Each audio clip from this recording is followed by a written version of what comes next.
Assalamualaikum warahmatullahi wabarakatuh. Selamat pagi. Hari ini kita akan membahas atau diskusi sedikit tentang framework untuk sisi back end. Sebagaimana yang sudah sempat kita tunjukkan di rencana pembelajaran kemarin, bahwa dalam beberapa pertemuan sampai UTS ini kita akan membahas 3 topik. Kemarin kita sudah bahas tentang CSS framework, kemudian JavaScript. Lanjut, yang kemarin memang tidak spesifik ke arah framework, bisa library atau apapun di situ yang kira-kira nanti bisa sangat membantu meningkatkan interaktivitas di aplikasi. Nah, kemudian di minggu ke-5, 6, 7 ini nanti kita akan banyak membahas tentang framework untuk sisi backend.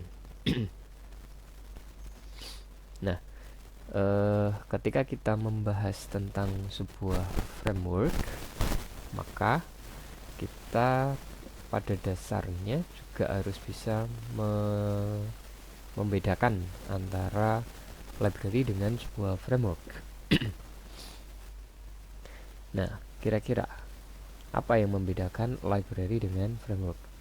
Ini sekedar untuk mereview pemahaman kita tentang framework. Apa bedanya dengan library? Kalau dari salah satu situs yang saya cek di sini dari beldung.com, di sana disebutkan bahwa perbedaan antara framework dan library, yang pertama adalah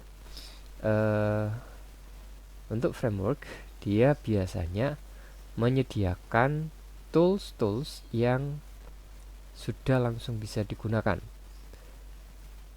Sementara untuk yang library biasanya dia hanya menyediakan function atau fungsionalitas yang itu bisa kita gunakan di dalam program kita.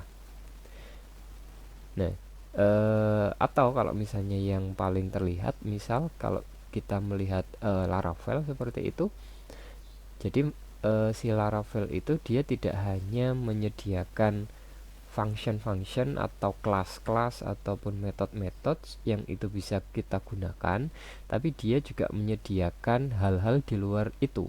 Antara lain kalau misalnya di sana dia ada yang namanya artisan gitu kan. Artisan itu adalah salah satu command line interface.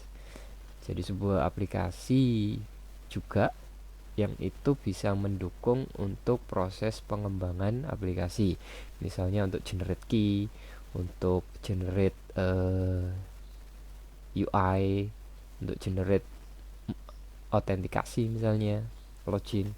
Nah, di situ framework dia menyediakan.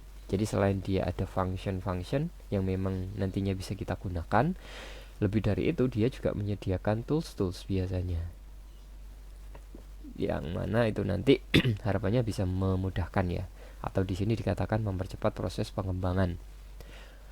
Nah, selain tools, mereka juga biasanya memiliki semacam standar. Artinya, kalau kita ingin menggunakan sebuah framework tertentu, maka kita harus mengikuti standar-standar yang mereka tentukan.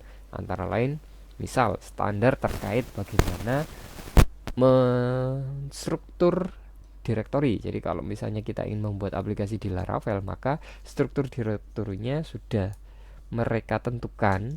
Jadi kalau misalnya kita pengen membuat sebuah controller, nah itu harus diletakkan di sebelah mana. Kemudian kalau mau melakukan routing, konfigurasinya di mana. Atau kalau misalnya kita pengen melakukan impor library tertentu, kemudian kita gunakan dia di bagian mana, maka dia sudah ada tempat-tempat atau standar-standar yang itu harus kita penuhi, yang kalau tidak kita penuhi ya otomatis nggak bakalan jalan kayak gitu. Nah, kemudian selain itu dia juga biasanya menyediakan semacam templates. Templates itu bisa jadi contoh kalau di Laravel ada sebuah mekanisme untuk generate model autentikasi gitu kan. Jadi kalau misalnya di sistem yang mau kita kembangkan di sana ada proses untuk autentikasi, maka proses itu tidak perlu kita buat secara mandiri, tapi Laravel sudah menyediakannya, bahkan sampai bisa muncul user interface-nya. Jadi kita tidak perlu coding secara manual, tinggal generate pakai tools artisan tadi, otomatis nanti sudah tergenerate sebuah halaman yang itu bisa kita gunakan dan jalan langsung di situ. Ada bisa generate tabelnya juga, kemudian di database-nya juga tinggal kita setting-setting gitu aja, nanti otomatis akan bisa muncul. Jadi di situ ada template-nya. Atau kalau dari sisi view atau tampilan, mereka juga menyediakan, kalau di web itu ada istilah yang namanya template engine gitu kan. Ada template engine yang mana biasanya digunakan untuk benar-benar harapannya di dalam sebuah view atau dokumen view yang biasanya bentuknya HTML itu harapannya sudah tidak memunculkan lagi script atau sintaks-sintaks yang basisnya PHP misalnya. Jadi kalau kita lihat view-nya di Laravel, kalau kita menggunakan template engine Blade kayak gitu, nah di sana biasanya kita sudah tidak akan melihat lagi ada tag pembuka PHP misalnya. Jadi biasanya kalau kita pakai PHP itu kan nanti kita biasanya mulai dengan kayak gini gitu kan, PHP. Nah, jadi sintaks-sintaks standar PHP itu biasanya sudah tidak akan muncul.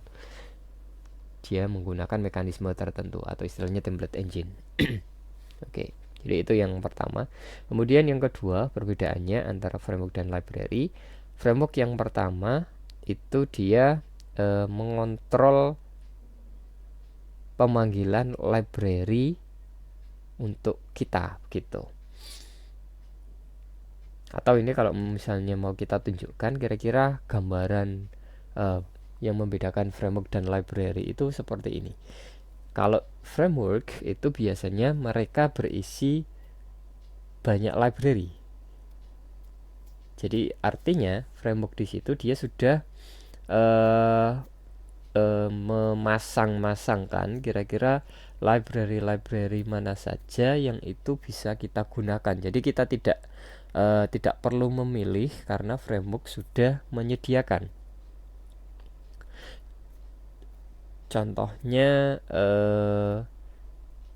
apa ya? Kayak proses untuk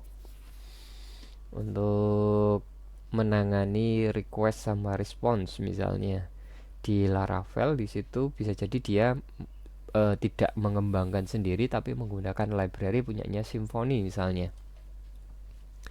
Nah, jadi di situ untuk proses penanganan request dan response tadi itu kita tidak perlu memilih karena si framework sudah memilihkan. Sementara kita tahu library untuk menangani request misalnya itu kita bisa menggunakan beberapa library.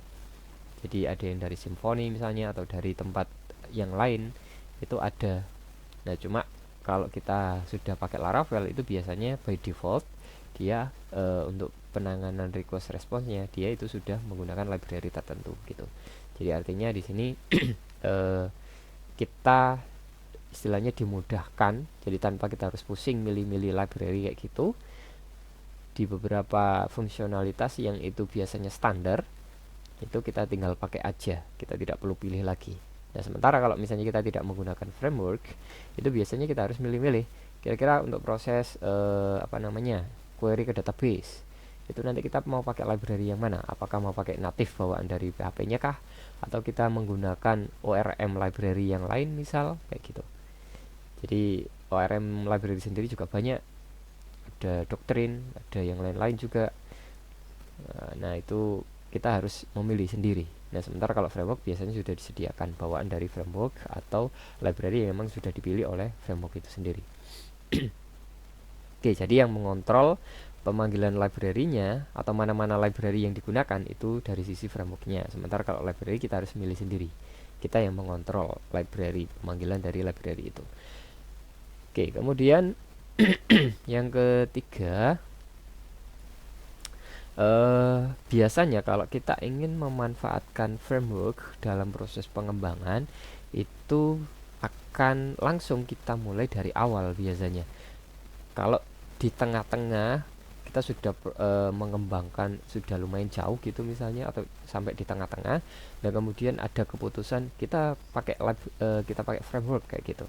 Nah, itu biasanya akan sedikit kesulitan karena framework itu kan memang ini tadi dikatakan dia membawa standarisasi tertentu.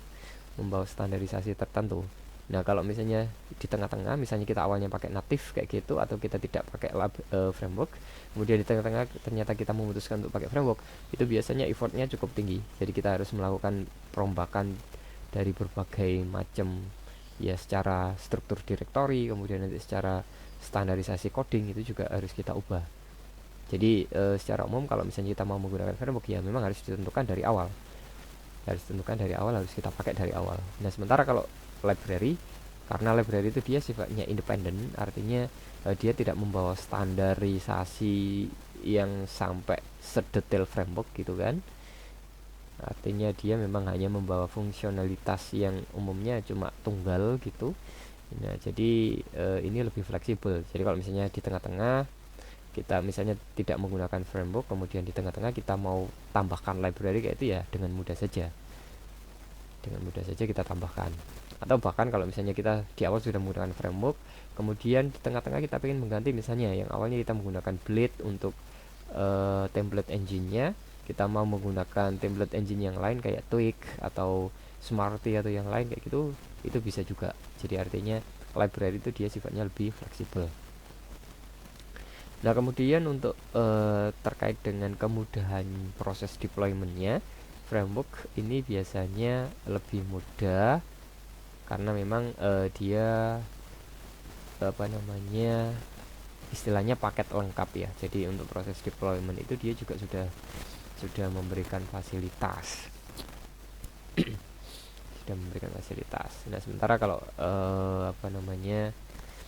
library, karena dia hanya salah satu bagian aja, jadi bukan bagian yang menyeluruh kayak gitu. Kalau framework dia sifatnya sudah menyeluruh, ya maka nanti ini kita kontrol sendiri gitu. Kemudian yang berikutnya, ya ini tadi tujuan utama dari framework itu biasanya memang agar kita bisa mengembangkan software itu secara cepat gitu kan. Nah, kalau library lebih kepada aspek reusabilitas. Jadi function-function yang memang sudah ada itu nggak perlu kita pikir lagi, kita tinggal pakai aja dari library. Nah, kalau yang ini tadi mungkin ada beberapa sisi yang mana proses-proses pengembangan itu bisa kita tinggal generate kayak gitu tadi. Nah, itu kan otomatis juga sangat mempercepat. Nah, di bagian akhir ini menyebutkan inti penting dari framework itu sebenarnya adalah untuk menurunkan kompleksitas proses pengembangan softwarenya itu sendiri. Ya, contohnya itu tadi yang paling gampang, untuk melakukan atau untuk membangun sebuah mekanisme autentikasi user login kayak gitu, itu sudah disediakan. Jadi biar kita nggak perlu bikin dari awal kayak gitu, sudah disediakan aja dari framework. Karena proses login itu kan istilahnya umum ya di aplikasi-aplikasi, ya kalau misalnya mau login ya sekedar pakai user password gitu, yaitu tinggal di generate aja bisa harusnya. Nah, dari situ framework ada yang menyediakan sehingga kita tinggal pakai, nggak perlu bikin dari awal. Nah, jadi library intinya dia lebih kepada menyediakan fungsionalitas yang itu sifatnya reusable. Nah, kalau kita lihat ini tadi, intinya sebenarnya framework itu ya isinya banyak library, tinggal proses pemanggilan library-nya itu atau library yang disediakan di situ itu ya tinggal kita pakai tanpa kita harus impor lagi kayak gitu. Nah, kemudian ini kalau misalnya mau lihat lebih lanjut perbedaan-perbedaan framework dari berbagai sisi, bisa cek web ini antara lain juga.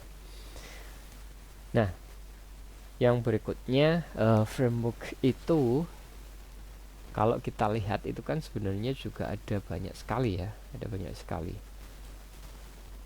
framework PHP. Apalagi kalau misalnya kita kaitkan dengan bahasa pemrograman yang lain, bahasa Go misalnya atau Python atau Java misalnya, mereka biasanya punya framework-framework sendiri.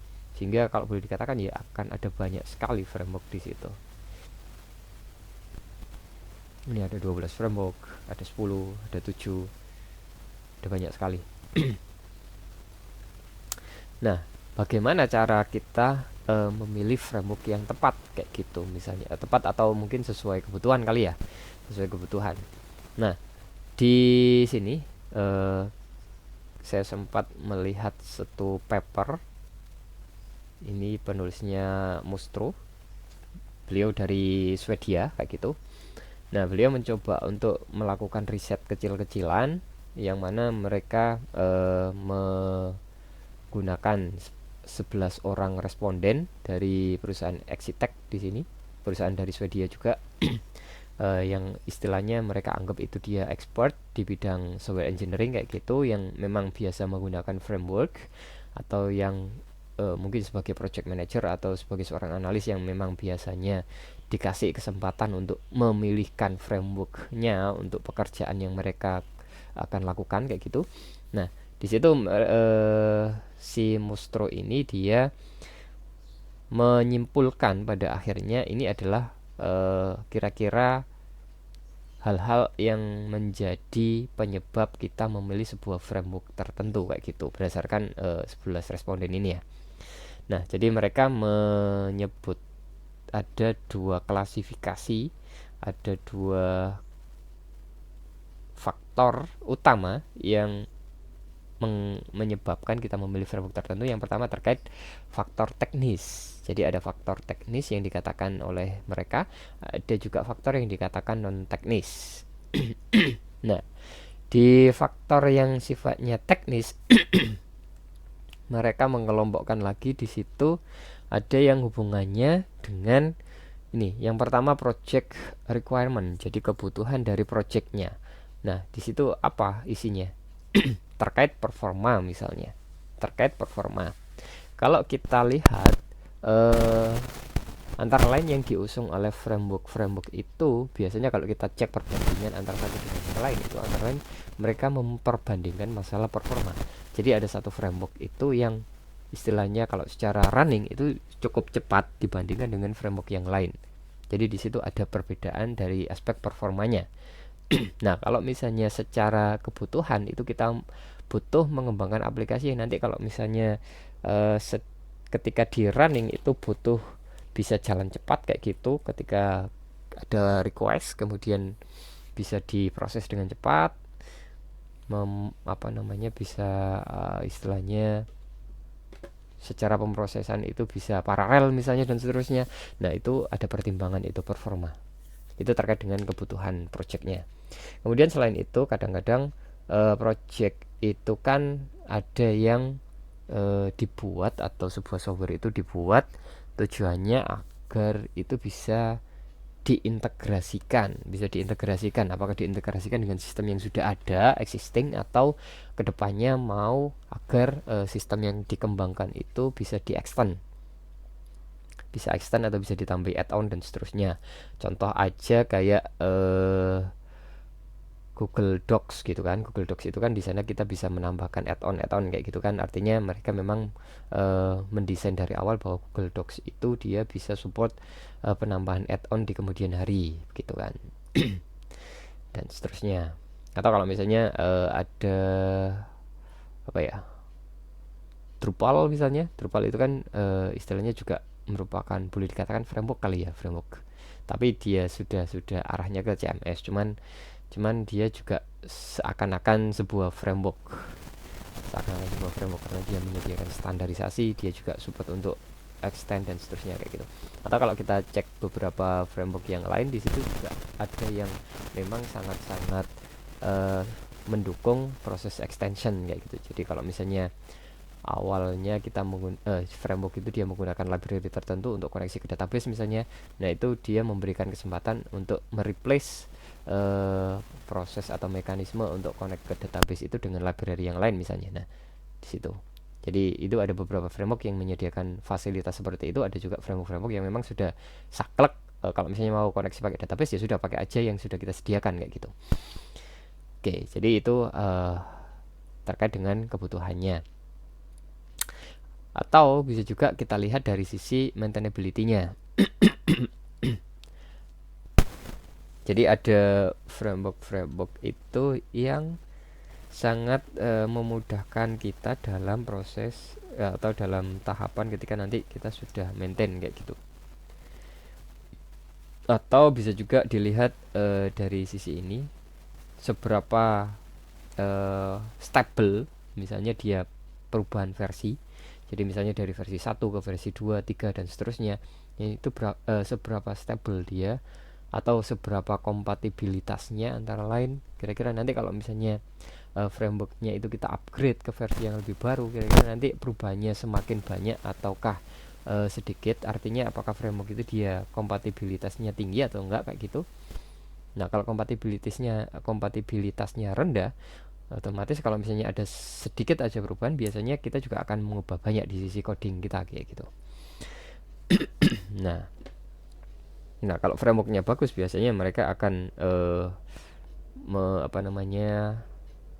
meningkatkan aspek kompatibilitasnya itu tadi, yang mana akhirnya juga berimbas pada maintainability. Nah, selain itu framework itu juga biasanya dipengaruhi oleh arsitektur antara lain. Jadi kalau misalnya di web ya secara umum, kalau misalnya kita di framework web itu biasanya mereka akan menggunakan arsitektur MVC misalnya. Nah, itu otomatis ya kita harus kita bisa memilih antara lain itu MVC atau MVVP dan seterusnya, arsitektur kayak gitu. Atau misalnya apakah framework mendukung arsitektur repository misalnya, apakah dia mendukung pattern untuk repository dan seterusnya. Nah, itu bisa jadi bahan pertimbangan.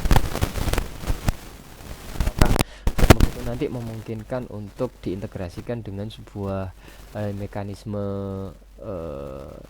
broker dan seterusnya kayak gitu.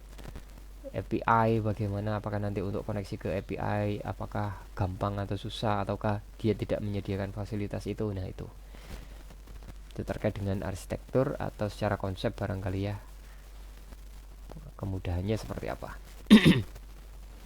Nah, itu kalau dari aspek teknis. Nah, dari aspek non teknis di sini kaitannya sama customer atau kliennya itu sendiri. Nah, hubungannya nanti sama waktu, kemudian budget, kemudian interestnya sendiri. Dari segi waktu, apakah framework yang mau kita pilih itu benar-benar cepat bisa kita gunakan sampai aplikasinya itu jadi, ataukah justru dengan kita pakai framework itu justru kecepatannya tidak terlalu tinggi. Jadi ada beberapa framework antara lain kayak Laravel gitu kan, yang tadi saya sebutkan, untuk proses autentikasi itu bisa langsung kita jerit gitu kan, itu sangat mempercepat gitu kan.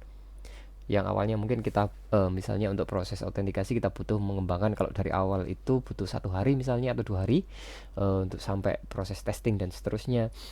Nah, kalau dengan adanya Laravel di situ, dia sudah ada fasilitas atau tools untuk generate mekanisme autentikasi, tinggal generate 1 menit atau 5 menit jadi kayak gitu kan. Sangat mempersingkat waktu. Oke, jadi kalau misalnya waktu pengerjaannya cukup mepet gitu kan, nah kita bisa pakai framework yang memang sangat memudahkan kita atau mempercepat prosesnya tadi. Kemudian dari sisi budget, otomatis ini juga ada kaitannya, biasanya otomatis time dengan budget kayak gitu kan. Atau mungkin ada framework yang di situ ada yang berbayar, ada yang gratis gitu kan. Kadang-kadang ada framework yang memang berbayar, tapi biasanya toolsnya sangat-sangat sudah dikembangkan sangat jauh, artinya sangat memudahkan sekali, benar-benar sangat efisien kayak gitu. Itu juga.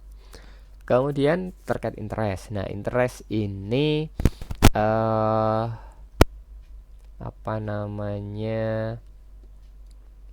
preferensi. Jadi mereka sukanya pakai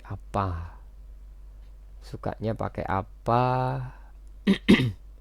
atau misal itu nanti kaitannya juga dengan tim antara lain. timnya itu biasanya dia pakai framework apa. Jadi seumpama dalam dalam satu tim itu ada 5 programmer, seumpama ada 5 programmer, tapi ternyata dari 5 itu yang 3 menguasai CI misalnya, sementara yang dua yang dikuasai Laravel.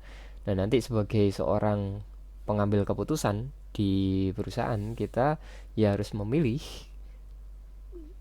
Jadi dari tim tadi itu antara Laravel sama CI kita pilih yang mana. Nah, kalau gampangannya ya tinggal kita lihat aja secara mayoritas tadi. Kalau mayoritas itu kompetensinya di CI misalnya, ya berarti yang menguasai Laravel tadi ya harus bisa beradaptasi gitu kan. Nah, itu kalau pertimbangan dari sisi tim ya, kompetensi. Atau dari sisi motivasinya. Nah, motivasinya contohnya tadi meskipun dua itu bisanya Laravel, sementara yang tiga yang lebih banyak itu CI, tapi kalau misalnya eh yang tiga tadi itu motivasi belajarnya cukup tinggi misalnya, atau mereka kalau belajar itu cepat gitu, ya bisa jadi kita tadi pilihnya bukan bukan CI tapi Laravel yang kita pilih. Asal tinggal mereka yang 3 orang itu kita minta untuk belajar Laravel, belajar cepat lah istilahnya kayak gitu. Karena ada juga dua yang sudah bisa Laravel kan, nanti otomatis secara proses belajar juga istilahnya tidak akan lama-lama banget, karena nanti akan didukung oleh 2 orang tadi kayak gitu.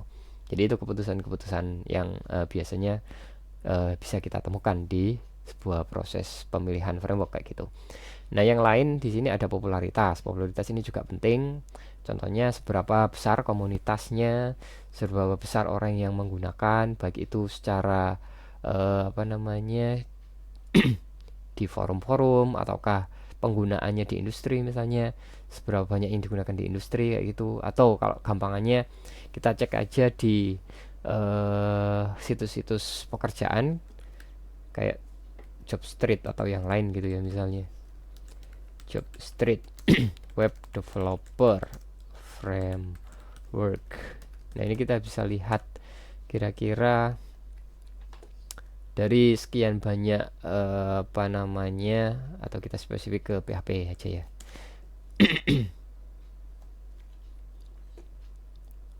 Itu kira-kira mereka biasanya pakai apa? Contoh di sini PHP developer. Ini framework. Nah, ini Laravel strong in PHP MVC, Laravel CI kayak gitu. OP. Nah, ini OP dan seterusnya. Kita cek yang lain. Di sini ada CI 4 kayak gitu kan. CI ada versi 3, versi 4. Di situ kebetulan dia biasanya pakai CI. Kemudian yang di sini kalau di backendnya sebenarnya dia tidak menyebutkan ini ada Laravel CI.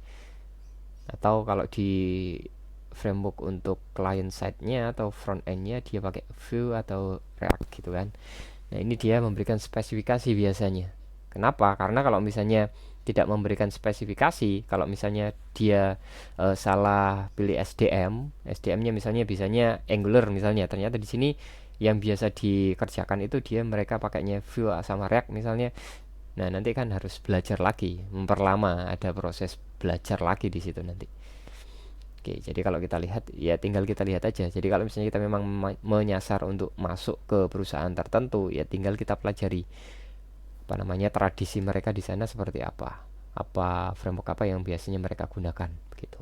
Itu juga bisa menjadi salah satu pilihan kita memilih framework yang mana yang mau kita gunakan atau yang mau kita pelajari. Kemudian yang berikutnya terkait maturity. Maturity itu terkait seberapa istilahnya stable ya, atau seberapa lama framework itu bercokol di dunia kayak gitu. Versinya sudah seberapa atau sudah seberapa lama dia dikembangkan. Karena semakin lama pengembangannya biasanya dia semakin stable gitu kan. Artinya bug-bug juga sudah sempat di fix di versi-versi sebelumnya, security juga sudah pada di patch dan seterusnya kayak gitu. Itu juga menjadi bahan pertimbangan.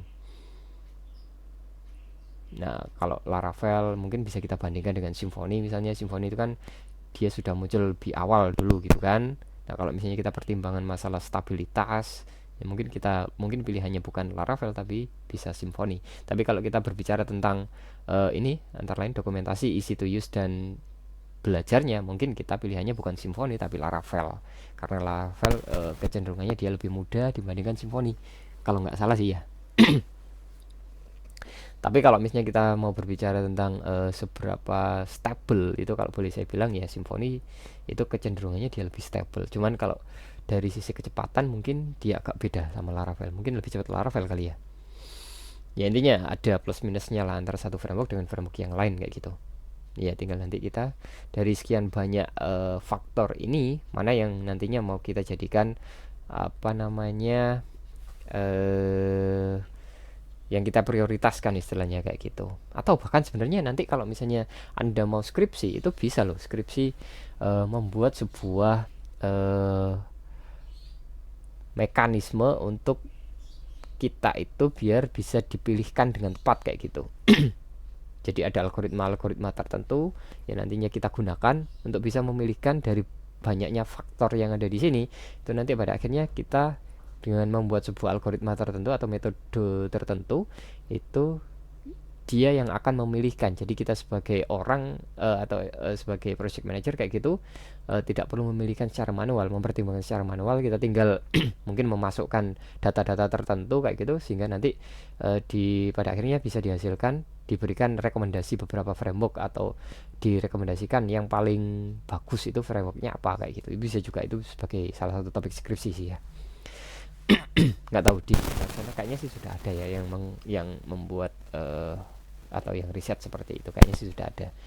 Cuman kalau di Itats sejauh ini belum sih, belum ada yang pernah bikin apa namanya menggunakan algoritma tertentu untuk memilihkan framework tertentu kayak gitu untuk proses pengembangan software. Oke, jadi ini salah satu eh, pertimbangan atau faktor yang dimunculkan oleh si Mostro ini di penelitiannya. Jadi ada aspek atau faktor teknis dan faktor non teknis dalam memilih framework tertentu kayak gitu. Oke, baik. Di sini Anda bisa juga coba baca tulisan di Touch Plus ini kalau misalnya mau memperbandingkan lagi ketika kita milih framework itu apa sih yang menjadi bahan pertimbangan kayak gitu kan. Oke.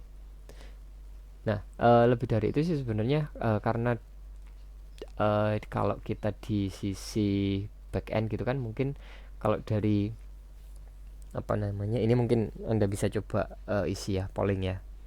Kira-kira Anda ini pollingnya ini tentang bahasa pemrograman yang kita kuasai. Anda bisa coba isi di situ. Mungkin nanti kita bisa lihat kira-kira Anda lebih seringnya pakai bahasa pemrograman apa sih? Karena dari sekian banyak bahasa pemrograman itu kan banyak juga yang bisa kita gunakan untuk pengembangan aplikasi di sisi back end untuk web gitu kan, yang basisnya pakai protokol HTTP. Mau pakai Python juga bisa, mau pakai Java juga bisa. Apalagi Java itu sudah sangat lama sekali dipakai karena memang Java dikembangkannya dulu lebih awal daripada PHP misalnya gitu kan. Dia sudah mendukung jauh di awal dulu. Jadi banyak perusahaan-perusahaan kayak perbankan itu mungkin engine di belakangnya sana mungkin masih banyak yang pakai Java kayak gitu kan. Oke ya. Jadi ini bahasan awal kita tentang framework. Jadi sudah kita jelaskan kira-kira perbedaannya ini.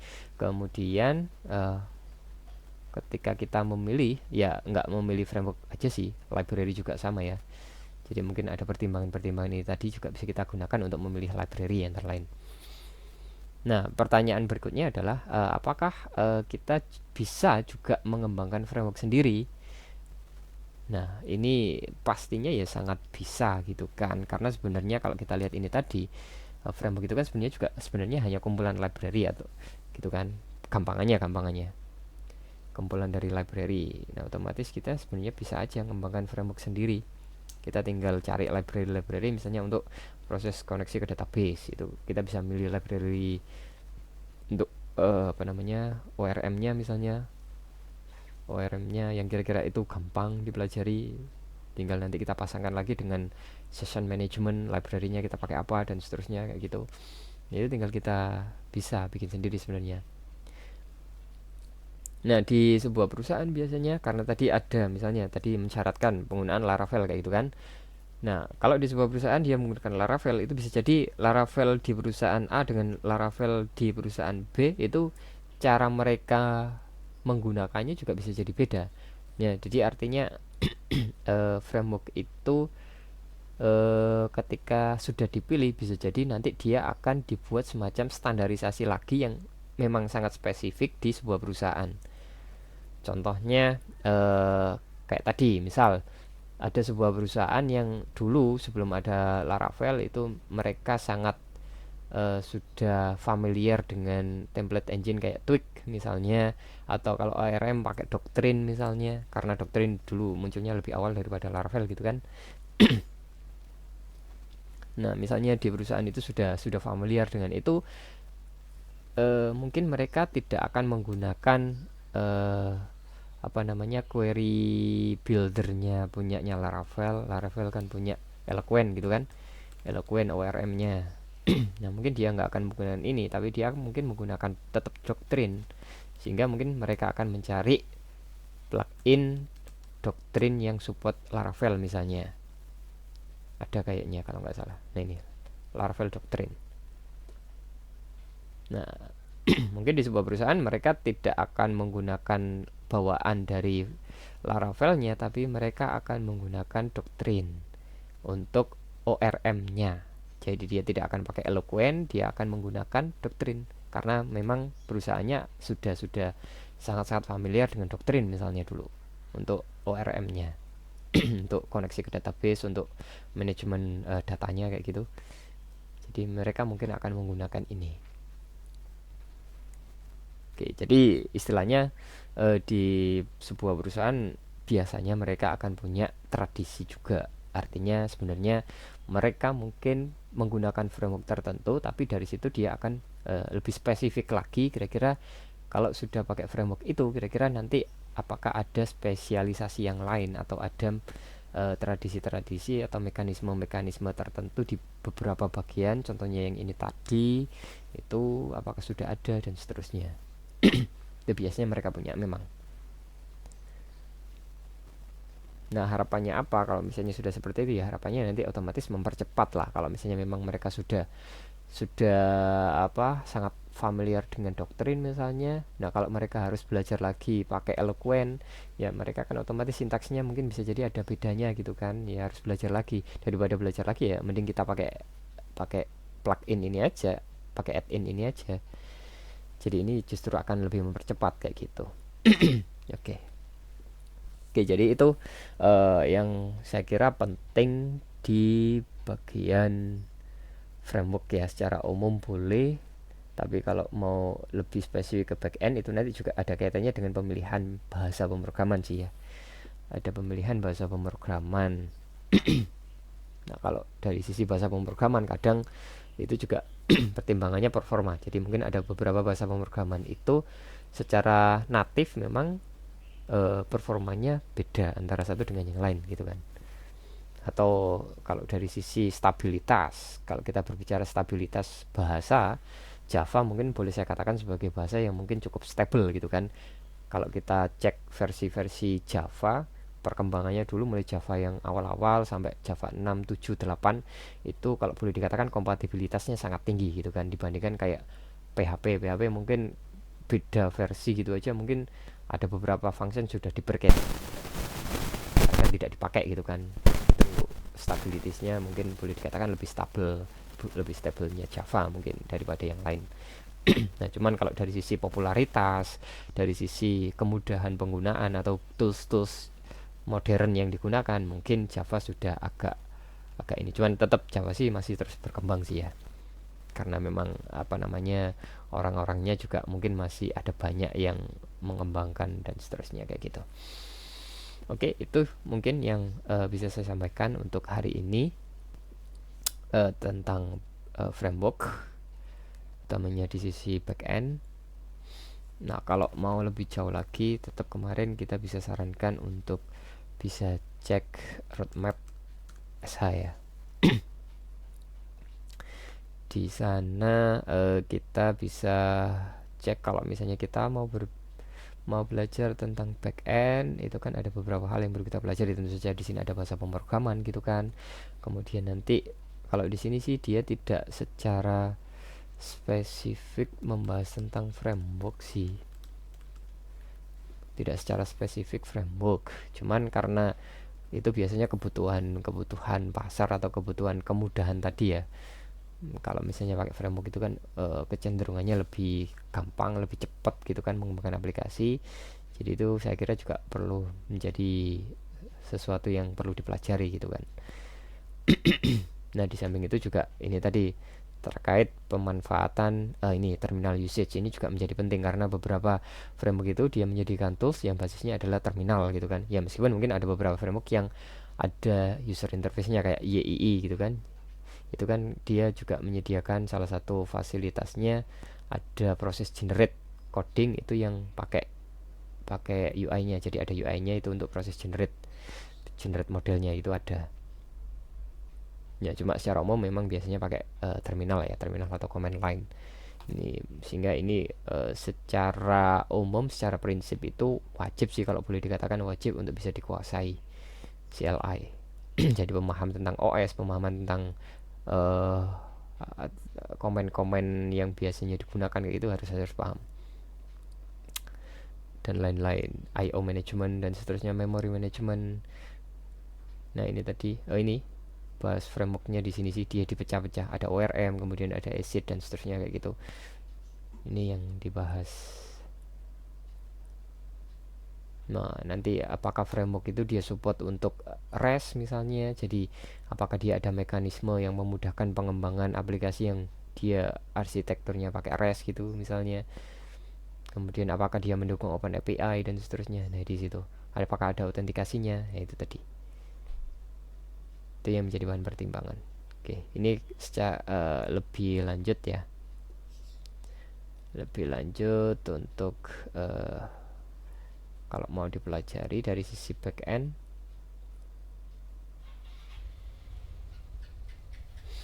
Oke, ini kalau dari sisi arsitektur gitu ya. Apakah dia mendukung microservice?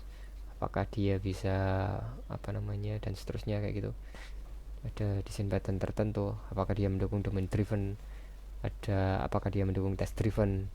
Kayak Laravel dia kan dia punya unit testing gitu kan. Unit testing dia sudah bisa dilakukan, ada toolsnya, sudah langsung tinggal pakai gitu kan. Itu akan sangat memudahkan untuk proses testing. Oke. Oke, mungkin itu yang bisa saya sampaikan. Terima kasih. Sekian dulu untuk bahasan kali ini. Terima kasih. Assalamualaikum warahmatullahi wabarakatuh.